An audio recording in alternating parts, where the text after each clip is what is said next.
Hello everyone, I hope you are doing good. अब आज sound राम्रो आउँछ कि आउँदैन भन्ने थाहा भएन मलाई। जे होस्, अब आज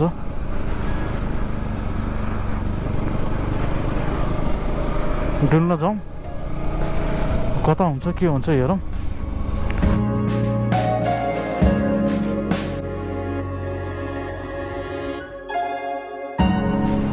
सो अहिले म वाइट गुम्बातिर जाउँ कि भन्ने सोचले हिँडेको छु। अब आज हेरौँ कहाँ कहाँ पुगिन्छ। अब पोखरा आएको बेलामा यसो दुई चारवटा ठाउँ घुमौँ, यसो भिडियो पनि बनाऊँ भन्ने इन्टेन्सनले हिँडिरहेको छु म। यो सिजनमा चाहिँ कस्तो गाह्रो क्या, अब कुन बेला पानी परिदिन्छ केही भरै हुँदैन। अब अहिले अब घाम लागिरहेछ, तर बादल पनि त्यस्तै लागिरहेछ, पानी पर्ला जस्तो पनि, पानी पर्ने सम्भावना पनि देखिरहेछ। सो अलिकति गाह्रो छ हिँड्नलाई, तर पनि अब हिँड्नु त परि नै गयो।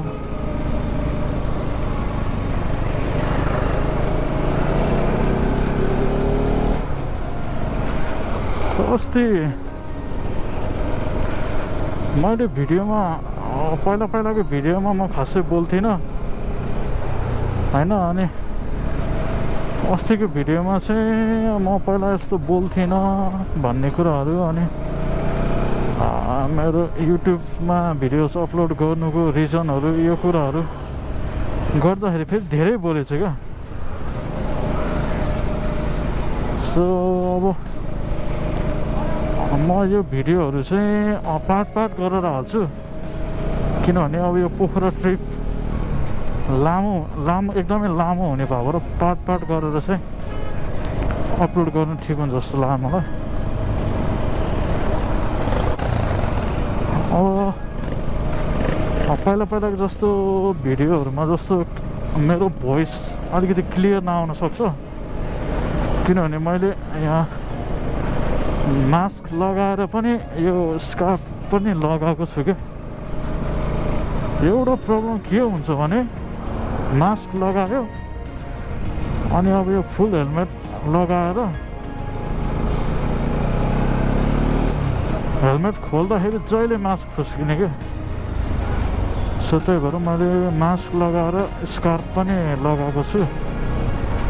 त्यो गर्दाखेरि चाहिँ एक त सेफ्टी पनि भयो अनि मास्क पनि फुस्किँदैन क्या। त्यो गर्दाखेरि चाहिँ मलाई त गोर्खा भन्दा पनि पोखरा पो धेरै गर्मी जस्तो लाग्यो, मलाई फिल भयो।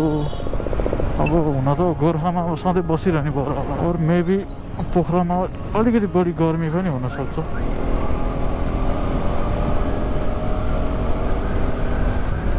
म सुरुचोटि आउँदा पोखरा आउँदाखेरि कामले आएको थिएँ, ठाउँ नचिनेर यस्तो बिजोग भएको थियो यार।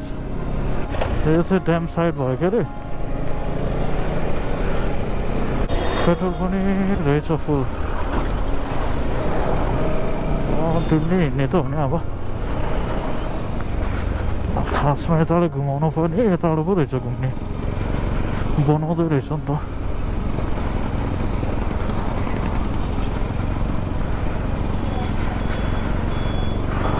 मलाई पहिला आउँदाखेरि पोखरा सिटी यस्तो क्लिन लाग्थ्यो, अहिले यस्तो धुलो धुवा, धेरै पोल्युसन बढ्यो यार पोखरामा नि। नेपालमा सबैभन्दा मलाई एकदमै क्लिन लाग्ने, एकदमै मनपर्ने सिटी भनेर चाहिँ पोखरा हो। तर मान्छेको भिड बढेसँगै सबै कुरा बढ्दो रहेछ। यसरी गाडीहरूले हिलोमा लतत ल्याइदियो भने चाहिँ यति रिस उठ्छ कि त्यसले ल्याउन मिल्दैन त खासमा, हिलो छेपिन्छ यार।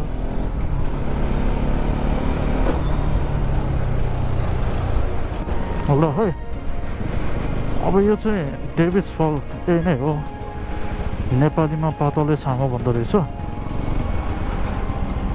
डेभिस फल भन्ने ठाउँ चाहिँ यही हो है डेभिस फल अब अहिले आउँदाखेरि छिर्नु पर्ला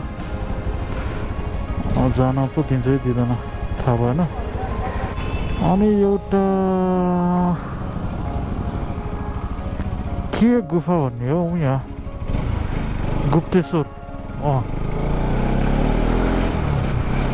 गुप्तेश्वर महादेव गुफा प्रवेशद्वार यहाँभित्र पर्छ अहिले आउँदाखेरि छिर्नु पर्ला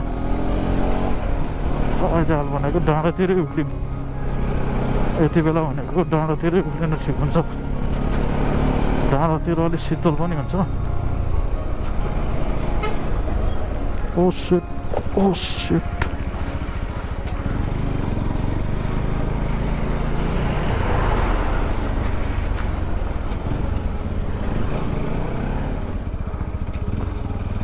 यतिबाट होइन र जाने हो नि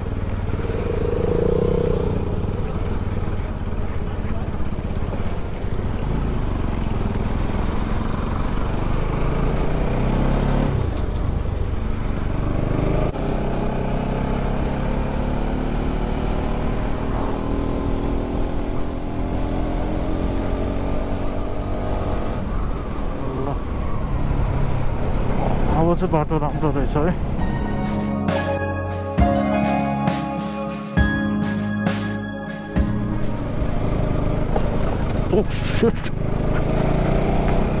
ल के हो त यो के रहेछ यस्तो बाटो बन्दै रहेछ र बाटो त के भएको जस्तो हो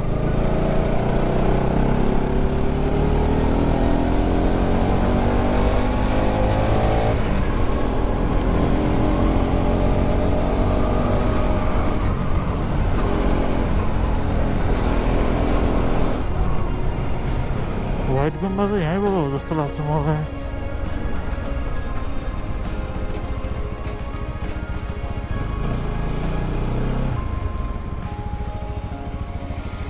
Pundigot Mountain Lodge World Peace यही हो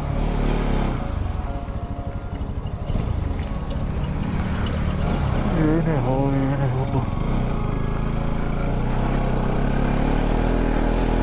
यस्तो उकालो छ क्या यो बाटो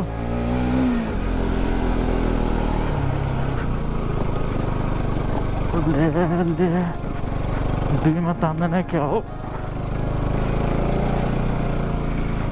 एकमै जान पर्ने भयो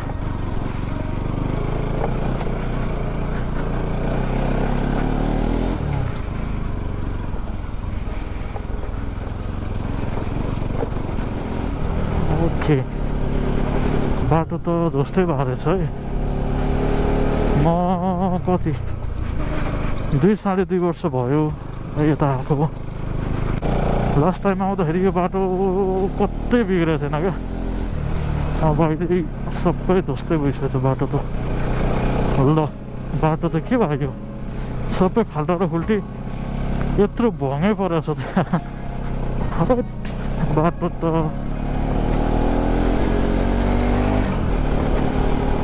नेपालको बाटो यस्तै हो यस्तो नि हुन्छ त यहाँनिर सबै भलले बगाएर ल्याएको रहेछ यो थुप्रो जति ल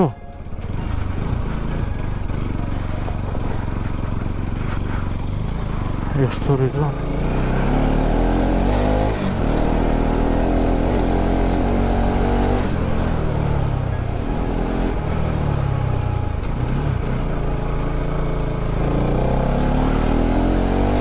कस्तो सार्प टर्निङ हो यार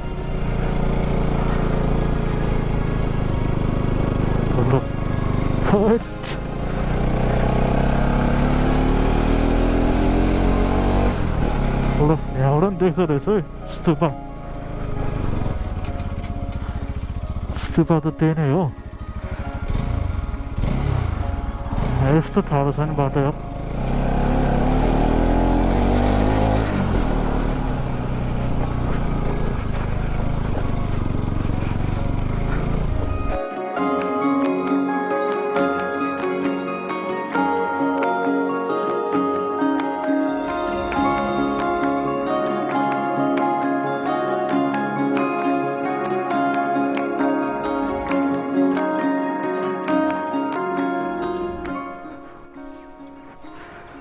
दिदी स्तुपा जाने यताबाट हो कि यता हो?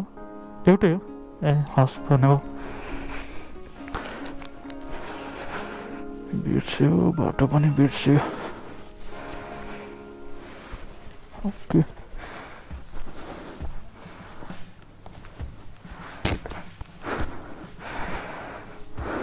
ल अब उकालो लागौँ। सो अहिले म स्तुपातिर उक्लिँदैछु अनि अब अहिले यो कोभिडले गर्दा होला सायद प्रायः सबै पसलहरू बन्द नै छ है। अनि खासमा यस्तो सुनसान हुने ठाउँ त होइन यो। मैले भनेको अहिले नयाँ शिवजीको ठुलो मूर्ति भनेको ठाउँ चाहिँ यो हो है। सायद यही बाटो होला जाने पनि। बाटो चाहिँ लौटेको छ जस्तो छ।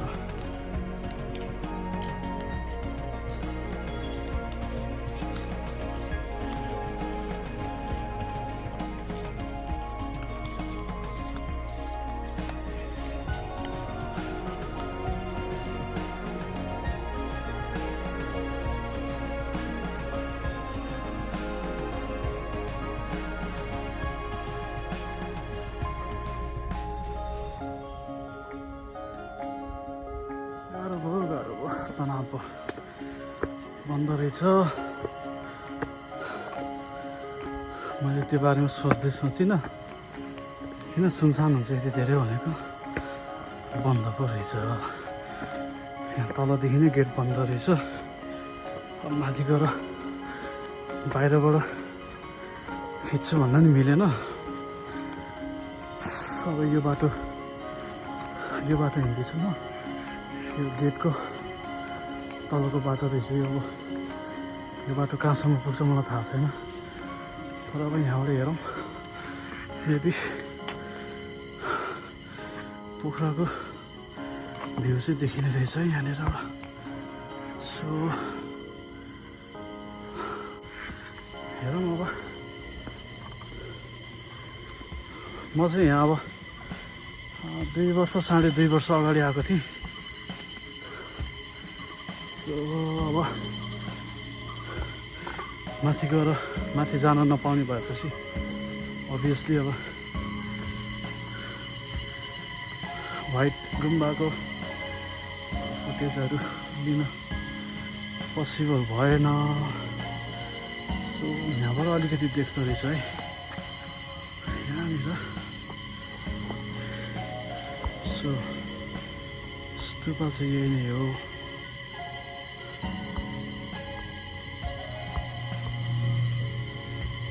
तर माथि जानु पाएको भए चाहिँ सर्ट्सहरू अलिकति राम्रो आउँथ्यो होला। त्यसमा जान्ने मान्छे त होइन म। अलिकति अगाडिसम्म जाउँ। बाटो चाहिँ अझै रहेछ यहाँनिर। बाटो फेरि कहिले हिँड्नु छैन। के हो कसो हो कहाँसम्म पुग्ने हो I have no idea at all.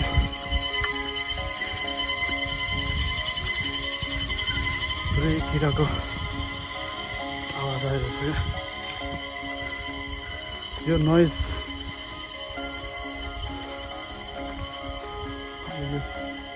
जङ्गलको बाटो भएर होला। यसमा पनि हिँड्नुको मजा छुट्टै छ।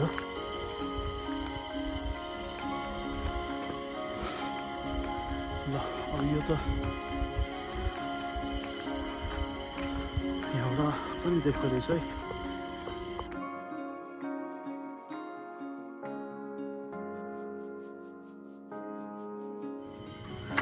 यो बाटो कहाँसम्म जाने रहेछ? म त धेरै नै यता आइसक्यो। यो बाटो गएर खासै ठिक छ जस्तो लागेन मलाई। किनभने एक त भ्यू पनि देख्दैन रहेछ। यहाँबाट उता चाहिँ नजाउँ।